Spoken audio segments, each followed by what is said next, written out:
محرم الحرام کا مہینہ شروع ہوتا ہے تو بہت ساری باتوں میں بحث و مباحثہ شروع ہو جاتا ہے. ان میں سے ایک جو ہے وہ یہ کہ امیر المؤمنین حضرت سیدنا عمر فاروق اعظم رضی اللہ تعالی عنہ ان کا یوم شہادت یکم محرم الحرام ہے یا 26 ذوالحجۃ الحرام ہے. اس پر بھی بحثیں شروع ہو جاتی ہیں. سوشل میڈیا پر دیکھا جائے اس پر بھی جو ہے نا گفتگو چل رہی ہوتی ہے. ہر کوئی اپنے دلائل دے رہا ہوتا ہے. سوچنے کی بات ہے 26 ذوالحجۃ الحرام ہو کیونکہ یوم شہادت ہے. مختلف اقوال ہیں. 26 ذوالحجۃ الحرام کے بھی اقوال ہیں اور یکم محرم الحرام کے بھی اقوال ہیں. سوچنے کی بات ہے کہ جو یہ بحث و مباحثہ کرنے والے اعتراض کرنے والے جو ہیں یہ کیا چاہتے ہیں کیا ہیں. اصل مقصد تو ذکر عمر ہے نا 26 ذوالحجۃ الحرام کو یا یکم محرم الحرام کو.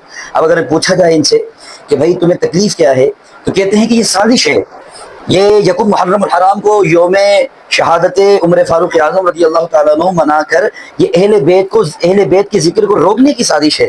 میں نے کہا یہ کیسے ہو سکتا ہے. صحابہ کا ذکر ہو اور اہل بیت کا ذکر روکا جائے اس کے ذریعے, یہ کیسے ہو سکتا ہے. ہاں اگر ایسا کوئی بندہ ہو کہ جو اہل بیت کا ذکر نہ کرتا ہو اور وہ اہل بیت کے ایام کے اندر وہ صحابہ کرام کا ذکر کرے, اہل بیت کا ذکر نہ کرے, تو پھر تو سمجھ میں آتی ہے بات کہ اس کے دل میں اہل بیت کا بغض ہے. لیکن الحمدللہ ہم سنی محرم الحرام میں صحابہ کرام کا ذکر بھی کرتے ہیں اور اہل بیت اطہار کی شان و عظمت کو بھی بیان کرتے ہیں. اور یاد رکھیے صحابہ کا ذکر ہو اہل بیت کا ذکر ہو یہ کوئی الگ الگ چیزیں نہیں ہے. قرآن پاک کو دیکھو, صحابہ کا جہاں صحابہ کرام کی شان و عظمت اللہ نے بیان کی وہاں اہل بیت اطہار کی شان بھی بیان کی ہے. احادیث طیبہ کو دیکھیے, نبی پاک علیہ السلام کبھی فرماتے کہ میرے صحابہ ستاروں کی مانند ہیں, کہیں فرماتے میری اہل بیت کشتی نوح کی مانند ہے. تو نبی پاک علیہ السلام نے بھی اپنے صحابہ کی بھی شان بیان کی ہے, اہل بیت کی بھی شان بیان کی ہے. تو آج بھی صحیح طریقے پر وہی ہوگا جو صحابہ کی شان بھی بیان کرے, اہل بیت اطہار کی شان بھی بیان کرے. اگر یکم محرم الحرام کو ذکر فاروق اعظم رضی اللہ تعالیٰ عنہ منایا جائے, یوم شہادت فاروق اعظم رضی اللہ تعالیٰ عنہ منایا جائے, تو یہ اہل بیت سے بغض کی علامت نہیں ہے.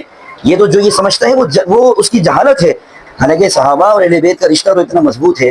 اللہ رب العالمین نے قرآن پاک میں فرمایا, سورہ فتح کی آخری آیت میں اللہ نے فرمایا رحماء بینہم, کہ یہ آپس میں بڑے رحم دل ہیں, آپس میں بڑی محبت کرنے والے ہیں. تو اس لیے ان چکروں میں نہیں پڑنا چاہیے, ان بحث و مباحثہ میں نہیں پڑنا چاہیے, بلکہ ہمارا مقصد جو ہے وہ صحابہ کا ذکر ہونا چاہیے. ہمارا مقصد وہ اہل بیت کا ذکر ہونا چاہیے, کیونکہ اہل سنت کا ہے بیڑا پار, اصحاب حضور نجم ہیں اور ناؤ ہے اطرت رسول اللہ کی.